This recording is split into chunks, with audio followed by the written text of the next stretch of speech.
And if you can go in with students, I see it, it's probably more vocal with little kids, I would say, that this is more true. The older kids that I've tended to work with are always being aware of who's talking to who, what teacher or what coach is making a comment to me. And I guess I know I was that way as a student. You know, if that coach or teacher made a comment to me in the hall, I would look for that all the time because that was such a positive reinforcement. And I see it in my own children. My daughter will come running home. Mom, Coach Lancaster said hi to me, and am I still playing basketball some? And it's just amazing the impact that you have, whether it's eye contact, a positive comment. You know, it might be the one day that this kid has a pair of shoes on that, you know, didn't have holes in it or anything, or just something different out of the ordinary, or it might be the ordinary. I like to walk around and keep a pad of sticky notes in my grade book, and just writing a little note on it and setting it on a kid's desk when you walk by. You just wouldn't believe the smiles that you get and how you can get some buy-in from those students in doing those types of activities. The whole self-talk idea is to make sure that you want to be in a school that is in a positive talk zone. If people feel it, you know, you've seen it. You've walked into school buildings where you might feel the atmosphere right when you walk in. And choosing to be part of the positive talk. You know, we tell kids all the time, it's not just enough to ignore when you see bullying going on.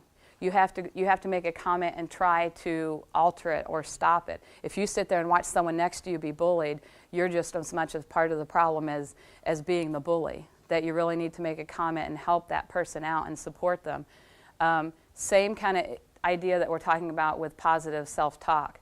Not only is it not okay for you to sit there and listen to maybe somebody else complain or to partake in the complaints, but you really need to either walk away or put an end to it or make a comment that just at least make it known that you know, are not going to be part of that.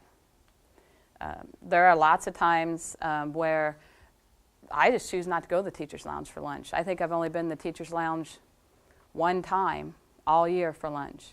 Sometimes it's a much more positive place to be in my own classroom at that time and listening to a little music or going and touching base with one of the other science teachers. So just making sure that you're aware of that going on and that you can be a leader and control that, at least for yourself. When they talk about that the children just need one positive role model, I'm in the middle school, so we're kind of in the middle of everything, and kids are usually pretty excited, I feel, about school still at that age. But when I was at a middle school conference one time, they made a comment that sometimes 6th, 7th, 8th grade is when kids start losing some of their interest for school, and sometimes even begin not to like school at that age. And I thought, man, I don't want that to be my classroom, that they start not liking school. So let your classroom be the one that makes the kid get out of bed in the morning, whether it can even be the quote that Mrs. McFarland talked about. I know I still have pages of one of my high school sociology teacher's quotes, and he would have 7 or 8 of them above the chalkboard every week, and he changed them about every week. And I wrote those down every week, and I still have them in a notebook. Let them come to you. Let them to get up. I know when I wake my daughter up in the morning, sometimes that's one of the first things I want to pull her in. What are you doing in this class today? Or what do you think you're going to do in music today? And we talked about that this morning. Envision how you want your classroom to be, and then set your plan to make it happen. Times in my life, whether it was when I was teaching or when I was coaching or maybe even something just at home with my own family or my children, when I was frustrated with something and I'd talk to my dad about it or maybe complain to him about it, and he would just say, well, who's in control of that situation? Or who's in charge of the team? So, well, I am. Then whose ultimate responsibility is how things are going? Well, it's not my fault. I mean, I was very defensive. These kids come in here, they're not paying attention, they're not, and I said, their parents don't make them do this, or they don't do that, they don't have any responsibility. And he said, I really don't need to hear all that. He said, you set the tone, you set the expectations. Bottom line is, it's your, basically saying it's your fault. And it took me a long time to get over that. It took me a long time. I was pretty defensive over it. I thought, he doesn't know what it's like. He's never done this. But basically, it is. I set the expectations, the tone. When I have a frustrating week in the classroom, or maybe I don't have the kids' attention the way I want, or we're doing a lab and they're not following the steps, I typically now know I don't have it set up well enough.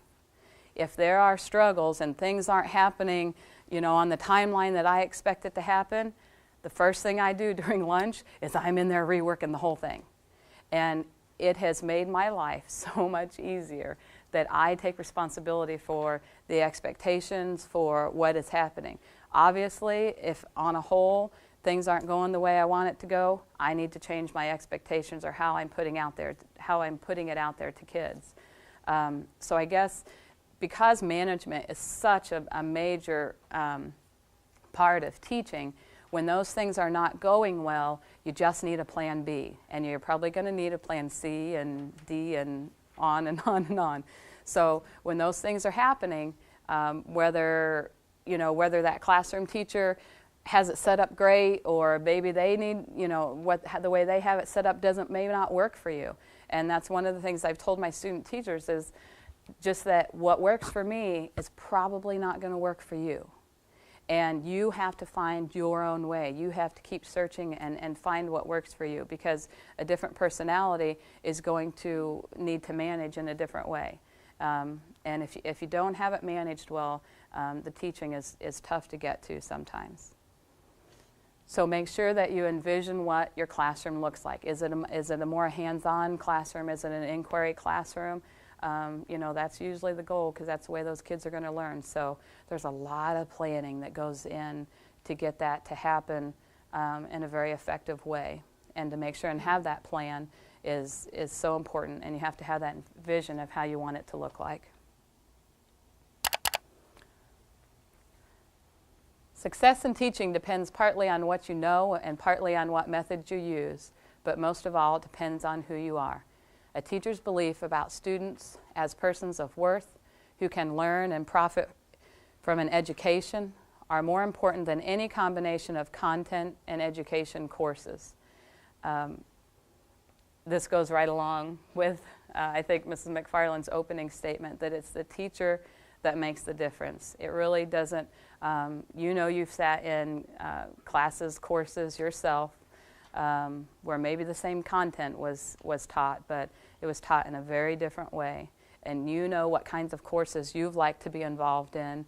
That busy work is not always a great choice to keep kids interested, and those types of things. So making sure that you design your courses in a way that you're positively impacting those students, and that you're making them feel valuable in the activities that you do, is really going to pay off at the end come spring, and they're kind of crazy because they want to be outside too, or they know the end of the year is approaching. But making sure that they want to be in your classroom each day is so important on how the management will go and how the education will go.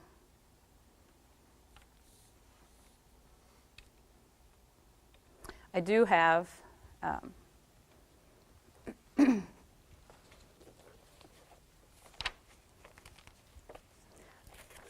grab one of them. I have a bookmark with a few of the quotes, and I think a few of them are ones that I used in here today, but I'm a big quote and poem person, and for volleyball matches, I always give the kids little slips they have a picture on it and what we call our shoe saying. And we put those in the same shoe each game. And it's really what our focus is for the day. And whatever our goal has been in practice for the week, I make that shoe saying up to go along with whatever our goal has been. And